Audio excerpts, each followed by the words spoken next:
पहाड़ों में 5 बहू का लटकता हुआ घर और रसोई। नदी का पानी लगातार बढ़ता जा रहा है और बारिश तो रुकने का नाम ही नहीं ले रही है। अगर ऐसा ही चलता रहा तो बहुत बड़ी समस्या हो जाएगी। भैया, क्या कोई तरीका नहीं है इस नदी के पानी को बढ़ने से रोकने का? हम इसे किस तरह रोक सकते हैं? बस अगर बारिश आना बंद हो गई तो ये खुद ब खुद नीचे उतर जाएगा। ये भादों का महीना है, इसमें बारिश ना होना ऐसा तो नामुमकिन है। हमें कुछ सोचना होगा, नहीं तो हमारे घर, खेत, बाग, बगीचे सब इस पानी में बह जाएंगे। शिवाय, अभिनव, अनिरुद्ध, राघव और आशीष ने गांव वालों से नदी के किनारे पत्थर लगाने को बोला। फिर सभी ने बड़े बड़े पत्थर उठाकर नदी के एक ओर पत्थर लगा दिए। इसके कुछ दिन बाद बारिश अभी भी लगातार हो रही थी। नदी का पानी लगातार बढ़ता जा रहा था। हे भगवान जी, पानी तो काफी ऊपर तक आ गया है। हमें जाकर अपने पतियों को बताना होगा। सही कह रही हो प्रगति, ये पानी कभी भी जमीन पर आ सकता है। प्रगति और साक्षी दोनों दौड़कर वापस अपने लकड़ी के बने घर में पहुंचे। राघव जी, पत्थर लगाने के बाद भी काफी ऊपर आ चुका है पानी। हमें जल्दी ही कुछ करना होगा। प्रगति को गहराया हुआ देखकर 5 बेटे और गांव के कुछ आदमी नदी को देखने गए। नदी का पानी बिल्कुल मटमैला और काफी तेज रफ्तार से चल रहा था। सभी गांव वालों से कहो कि जल्दी से अपना जरूरी सामान ले ले और इस जगह को जल्दी से खाली कर दे, वरना ये नदी हम सबको ले डूबेगी। 5 बेटों ने सभी को इस बारे में खबर दी और फिर सभी ने अपना सामान जल्दी जल्दी बांधना शुरू कर दिया।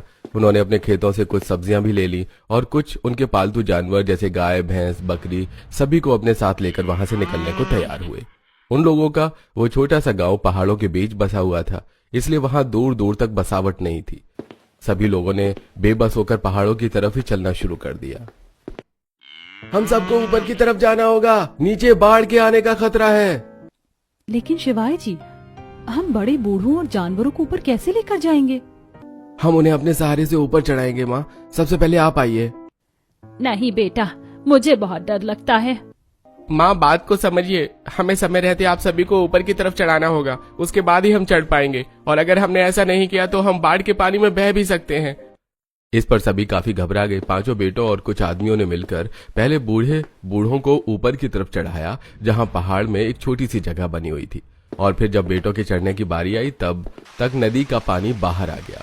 पानी में लगातार लहरें उठने लगी और वो बड़ी ही तीव्र गति से उनकी तरफ बढ़ रहा था। भैया जल्दी कीजिए। अभिनव बेटा, राघव, अपने भाई की मदद कर।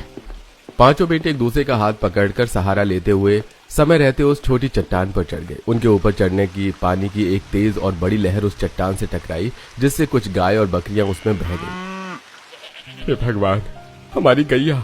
शिवाय, अभिनव, देखो, हमारी गाय और बकरी पानी में बह गई, कुछ करो। 5 बेटों ने गाय और बकरी को बचाने के लिए छोटी छोटी चट्टानों पर कुड़कर उन तक पहुंचने की कोशिश की। अनिरुद्ध के हाथ में एक बकरी का पैर आ गया और उसने उसे पानी से खींच लिया, लेकिन बाकी सारी गाय बकरियां पहुंच से दूर जा चुकी थी। हे भगवान, ये क्या हो गया? हमसे तो एक ही झटके में सब कुछ छिन गया। हमारा घर, खेत, बाग, हमारे पालतू जानवर भी। अब हम कहाँ जाएंगे? आप रोइए मत माँ जी, सब ठीक हो जाएगा। सभी गांव वाले उस पहाड़ की ओट में उस छोटी चट्टान पर बेबस होकर बैठे हुए थे। तूफान इतना बढ़ गया था कि वहां भी बारिश की ठंडी बूंदें उनके शरीर पर पड़ रही थी, लेकिन उन्हें इस बात की परवाह बिल्कुल नहीं थी, क्योंकि आसमान से ज्यादा आज उनकी आंखें बरस रही थी। सभी सावधान हो जाइए। मुझे लगता है कि हमें यहाँ से भी निकलना होगा। पानी का स्तर बढ़ता जा रहा है।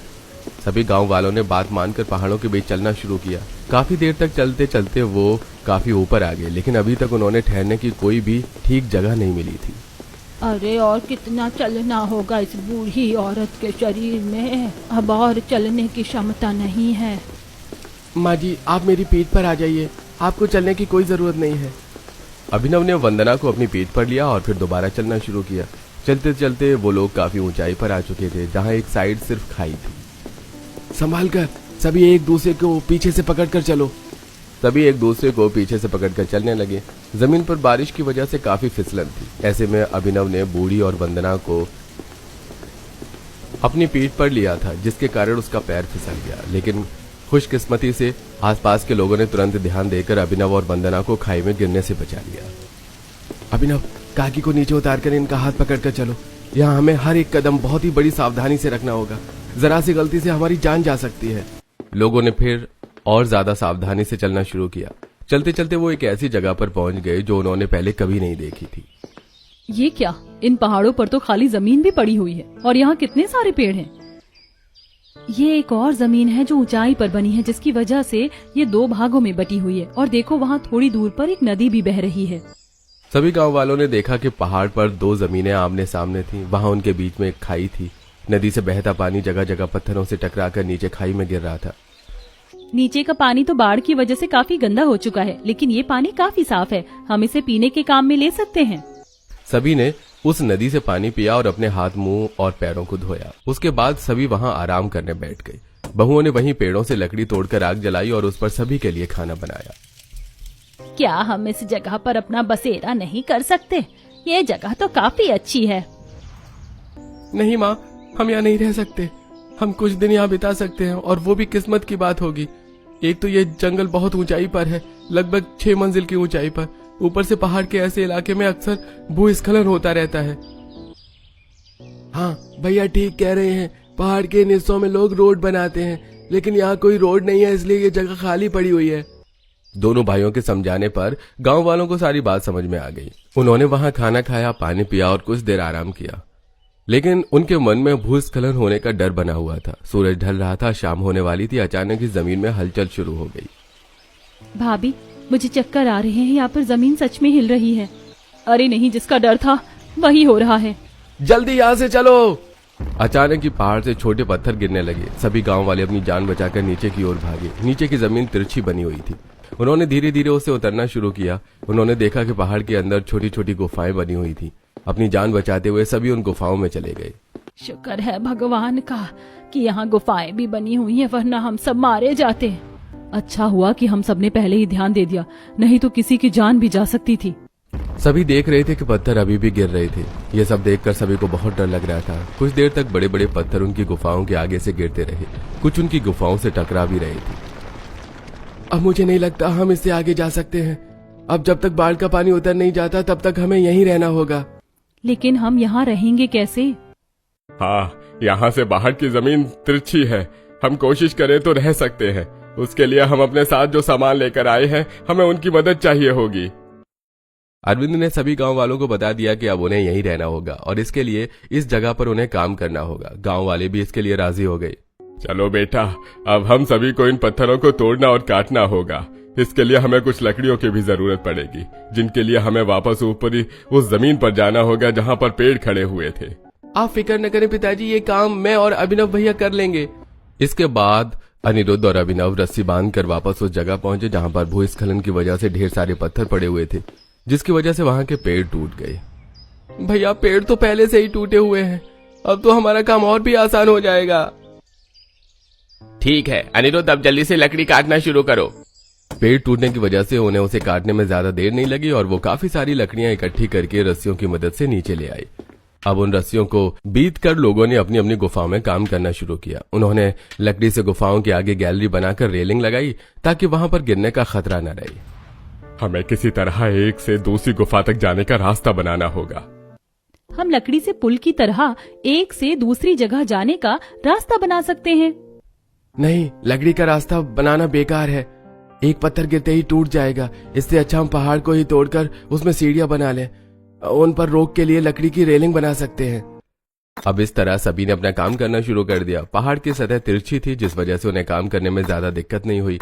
कुछ दिन लगातार पत्थरों को तोड़कर उन्होंने वहां सीढ़ियां बना ली और उस पर लकड़ी को रस्सी में बांधकर रेलिंग का आकार दिया। बहुओं ने गुफाओं की सफाई की और कुल्हाड़ी से उन्हें रहने लायक कर दिया। अब इस पहाड़ के अंदर उनके छोटे छोटे घर बन चुके थे। इतने दिन से लगातार काम कर रहे हैं, लेकिन अभी भी इन घरों का काम पूरा नहीं हुआ। साथ में खाने पीने का भी इंतजाम करना पड़ता है। वो तो अच्छा है भाभी कि हर पहाड़ी के पास एक छोटा झरना बह रहा है, नहीं तो पानी की बहुत दिक्कत बन जाती।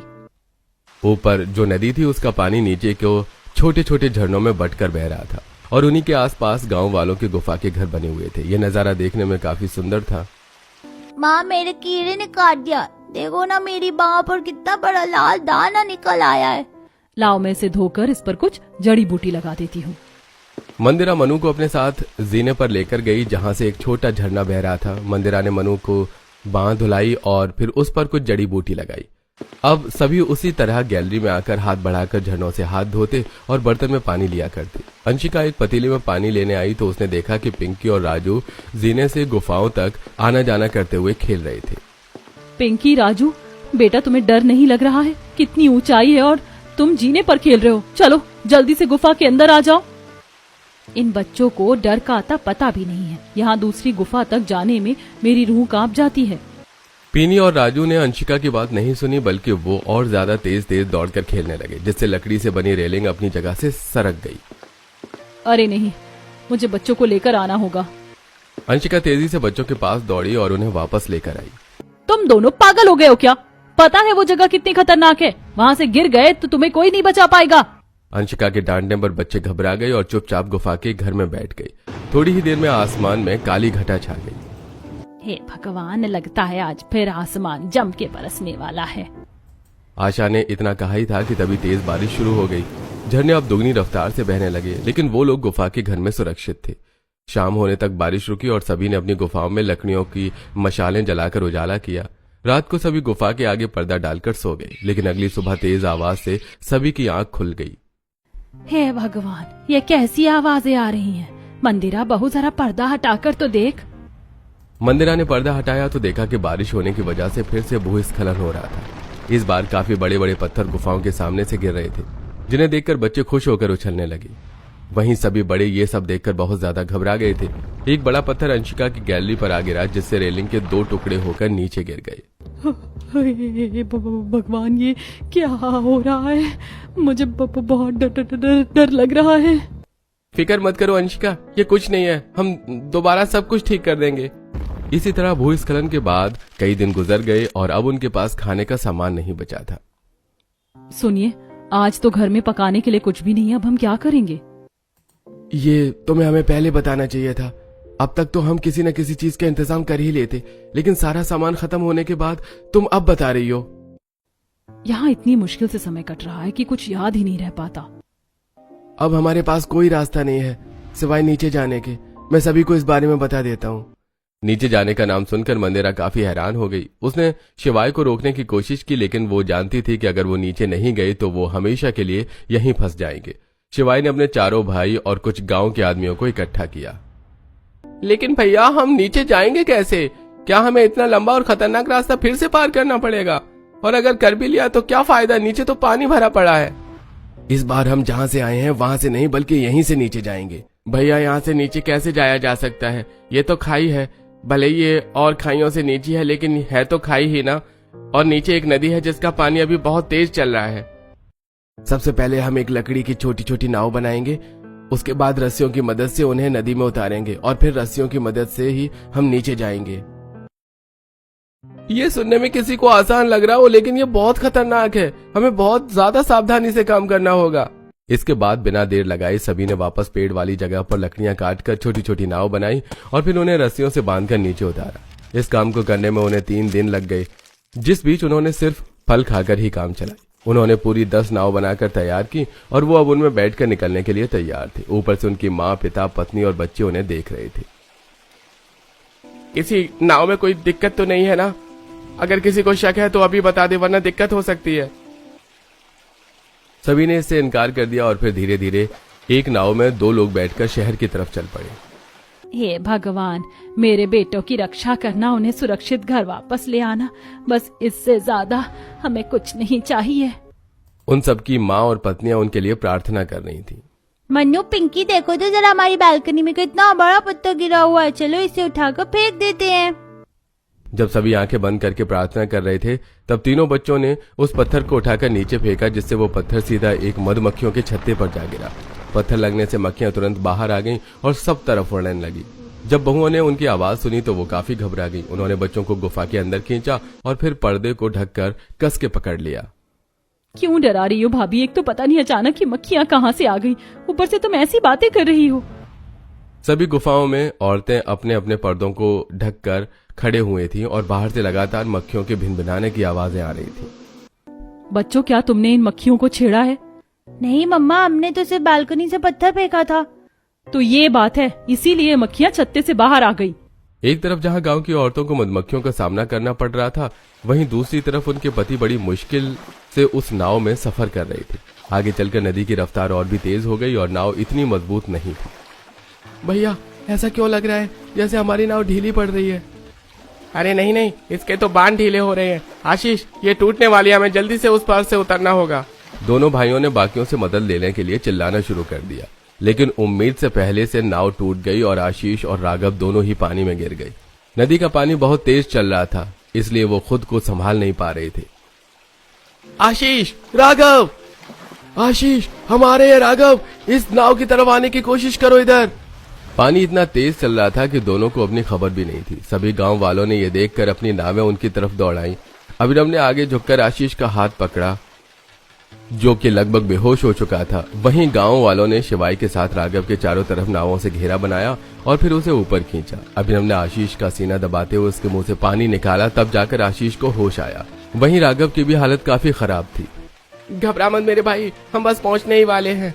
कहीं हमारे परिवार को भी ऐसी ही मुश्किलों का सामना न करना पड़ रहा हो। काफी लंबे सफर के बाद सभी को एक जमीन नजर आई जिस पर कुछ घर भी बने हुए थे। सभी उधर की तरफ ही चलो, शायद वो कोई गांव है। कुछ खाने पीने को न होने की वजह से जमीन तक पहुंचते पहुंचते सभी की हालत खराब हो गई। जब गांव वालों ने उन्हें इस तरह देखा तो उन्हें उनको अपने घर ले जाकर उन्हें खाना पानी दिया। वहीं मधुमक्खियां भी अब जा चुकी थीं। ये देखकर बहुओं की भी जान में जान आई। कितने घंटों से हम इसी तरह पर्दा पकड़े हुए खड़े हैं। मेरे तो हाथ भी सुन्न पड़ गए हैं। मेरे हाथ भी बहुत दर्द कर रहे हैं। यहीं और खड़े खड़े पैर भी सुन्न हो गए हैं। पांचों बहुओं ने झरनों से पानी पिया और मंदिरा ने आशा को भी पानी पीने को दिया। चाहे जो भी हो, लेकिन शुक्र है भगवान का कि हमें पानी तो आसानी से मिल रहा है। बिना खाए हम कुछ समय गुजार सकते हैं, लेकिन बिना पानी पिए तो जीना नामुमकिन है। बहुओं के पास जो बचे खुचे फल मौजूद थे, उन्होंने वही खाकर गुजारा किया। वहीं दूसरी तरफ उनके पतियों ने गांव वालों को सारी बात बताई। अरे भाई, मानना पड़ेगा, तुमने बड़ी हिम्मत से काम लिया है, नहीं तो ऐसे में लोग हार मानकर अपनी जान से भी हाथ धो बैठते हैं। हम तुम्हारी हिम्मत की दाद देते हैं भाई साहब, अगर आपको ठीक लगे तो आप यहाँ जब तक रह सकते हैं जब तक आपकी जमीन से पानी नहीं उतर जाता। इस तरह पहाड़ों में रहना कोई आसान बात नहीं है, और आपके छोटे छोटे बच्चे भी होंगे, उनका ख्याल आपको हर समय रखना पड़ता होगा। हाँ भाई साहब, हम अपने मुखिया से बात करके आपको कुछ समय यहाँ रहने की इजाजत दिला देंगे। पांचों बेटे और गांव वाले उनकी बात पर काफी खुश हुए। उन्होंने उनका हाथ जोड़कर शुक्रिया अदा किया, लेकिन अब उन्हें अपने परिवार को भी पहाड़ों से लेकर आना था। ये बात बताकर वो कुछ खाने का सामान लिए वापस नाव में बैठकर पहाड़ों की तरफ चल दिए। भैया, अब हमें रस्सियों से पहाड़ की चढ़ाई करनी होगी। इसकी ऊंचाई लगभग 8 मंजिला है, हमें बहुत सावधानी से चढ़ना होगा। धीरे धीरे गांव वालों ने चढ़ना शुरू किया और धीरे धीरे सभी सुरक्षित ऊपर चढ़ गए। ऊपर जाने के बाद सभी ने अपने परिवारों को सारी बात बताई, जिस पर उनके परिवार वाले बहुत खुश हुए। सभी ध्यान से सुनो, हम औरतों और बच्चों को रस्सियों से नीचे नहीं उतार सकते हैं, और हमारे पास इतनी नाव भी नहीं है और ना ही लकड़ियां हैं, इसलिए हमें रस्सियों की मदद लेकर उसी रास्ते से जाना होगा जिससे हम यहाँ पार आए थे।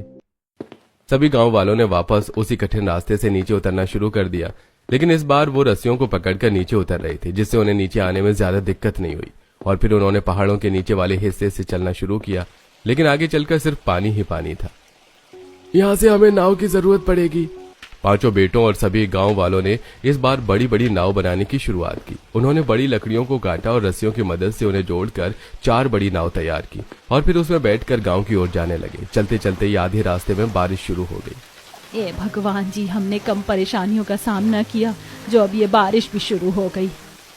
अभिनव जी, नाव को तेज चलाइए, वैसे भी आजकल इतनी बाढ़ें आ रही हैं। दिव्यांका ने इतना बोला ही था कि तभी पीछे से एक बड़ी लहर उठने लगी। गांव की जमीन काफी करीब थी। सभी आदमियों ने एड़ी चोटी का दम लगाते हुए नाव को तेजी से चलाया और आखिरकार लहर के पहुंचने से पहले सभी गांव तक पहुंच गए। सभी ने भगवान का शुक्रिया अदा किया और अब उन्होंने देखा कि उन्हें रहने के लिए एक जमीन मिल चुकी थी।